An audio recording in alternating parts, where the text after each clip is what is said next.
Are you facing burnout but still smiling? Well, thanks to modern technologies, you might not be able to hide that anymore. But before we get too far into it, hi, my name's Dr. Kylie Bragdon. And I'm Rebecca Bragdon. And this is Unmute, where we turn up the volume on modern leadership. So let's jump in, shall we? Shall we? Now, correct me if I'm wrong, but I don't have a stat or a study that I could reference. But I think we've all said the following statement. I'm fine. It's fine. Everything's okay. Every day. How are you? I'm fine. Fine. I'm fine. I'm fine. And it seems like probably the more stressed we are, the more fine we are. Anybody be able to, empathize with that? Well, I just learned about a really interesting technology that might actually make it so even if you're saying you're fine, you have your happy face on, you're doing the things, you're going through the motions, you might not be able to hide it anymore. That's really interesting. Yeah. Okay. Okay. You hear about it? Please tell me. Okay. So in Korea, there is an AI that has been developed that is all based off of vocal recognition. Yeah. The AI, it just keeps coming up with the craziest things. So what it's actually capable of doing is detecting instances of stress based on vocal recognition patterns at a rate of, guess the success rate on this. Oh, gosh. I mean, it's new, right? Like, It's new.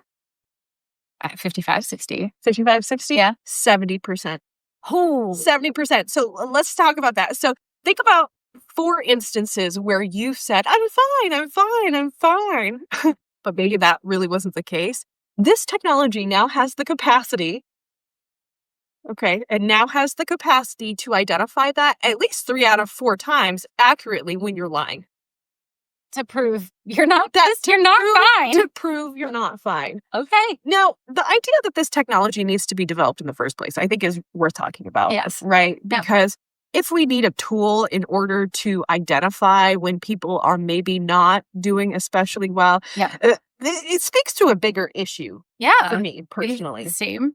Yeah. Okay. So let's talk about leadership and how oftentimes leaders, it's impossible to be fine or in a good space or positive all the time because quite frankly, there are too many errors that occur in a single day for any leader to have like a hunky-dory good time. Mm-hmm. So how do you get to a place or what is it going to take outside of modern technology? AI proving you wrong.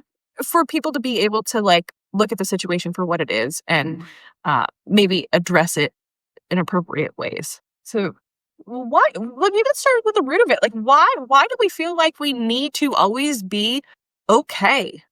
Any thoughts on that? Yeah. I mean, I think that that's how we're taught. It's how we're conditioned, right? So we grow up thinking we have to do it all, be it all. And at the root of it, that's not what a leader is. Right? A leader doesn't do it all. A leader doesn't know it all. No. And, we've talked about this previously on our show, that vulnerability that you show gives you more respect. Yes. Right? As a leader versus being able to handle it all or do the hustle. We also talked about how many hours in a day we spend working. Right? Yeah. And so to experience, I think there's a big difference between, being fine, being burnt out, right? Or being exhausted. Right. Because all of those things require different levels of care. Yeah, they do. And I think you touch on a really important point. We are taught, that we're supposed to be okay. And if you're new into leadership, unfortunately, I think we have such rose-colored glasses on where we think we're going to, I did it. I did it. Yeah. I did so still bad. You get a new job. Maybe you get your first leadership position, your first management position.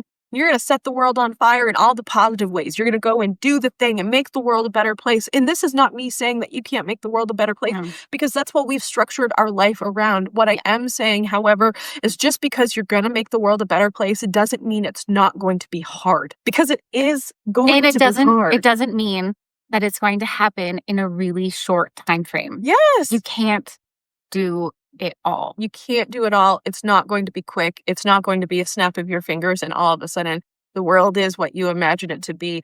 And it's not okay to I think sacrifice. And I mean I did.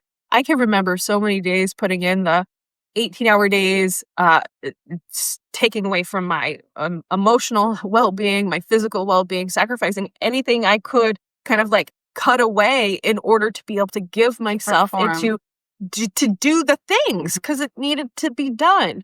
So if you happen to be seeing this today and maybe you're new to leadership, the first big takeaway I think that you need to hear from us is like, listen, it's gonna be hard, boo-boo. Yeah. There are going to be growing pains. Yeah. That doesn't mean you throw in the towel. That doesn't mean you give up. But it also doesn't mean that you get to lie about it. Because the more you lie to yourself and to the people around you, the longer it's going to take to actually solve the problems at hand. Yes. It's okay to not be fine. I cannot tell you the number of times I personally have sat in my vehicle or in the shower or in a random place and just like dirty cried because things were so not fine.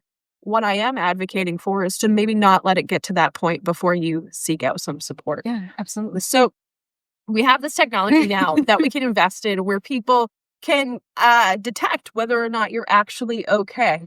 But in case you can't afford to invest in that technology right now, here are a couple of things that maybe you can do in your workplace to make sure that you yourself don't have to just put on that happy face, or your people that were working for you don't have to put on that happy face, and where you can create an environment where it's okay to say, ooh, I need a little help.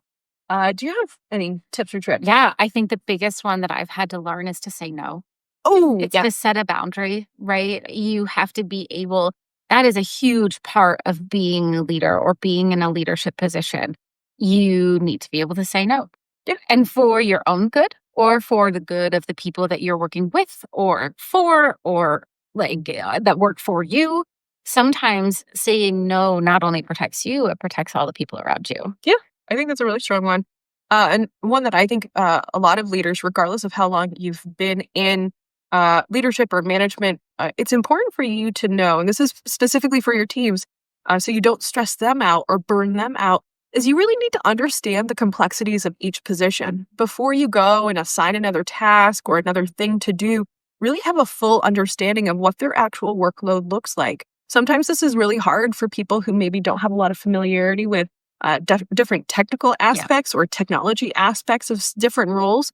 So take the time to learn it. You don't need to necessarily know how to do every single thing that all of your staff members are doing, but you should know about how long that takes and what their workload looks like. Processes, So you don't give them a 10-hour task on a workload that they just simply don't have the time for. That's a really big one. Mm-hmm. Any others? I do. Yeah. I actually think one of the biggest ones is to just ask. Oh, And I think that it brings up a lot, especially with this new technology.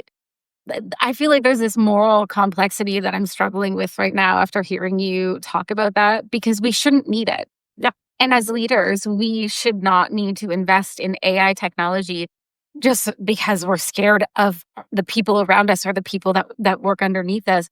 Ask the question, how are you? Right? How are you?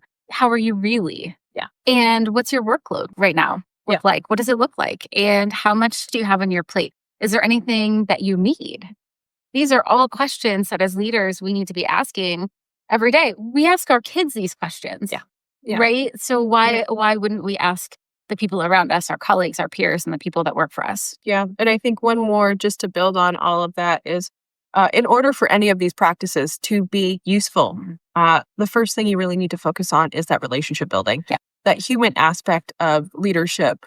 So oftentimes people think it's about just leading the charge and telling people what to do. Mm-hmm. Fact of the matter is, if you don't have that relationship, that understanding, that respect for one another, even if you ask, how you doing? You okay? They're going to say, oh, I'm okay. It's all right. They might lie to you, though. Well, and at that point, AI is becoming more human than us. And at that point, AI is becoming more human than us. And really, can we afford? No, no, we need to be compassionate. We do need to be compassionate. So in a world where most people are overburdened and probably facing burnout, remember to take the time to be human and ask the people that you're leading if they're okay, because you may not know the impact it has. All right. On that note, until next time, everyone, I hope you have the very best day and keep being the leaders you are, because the world just might need it.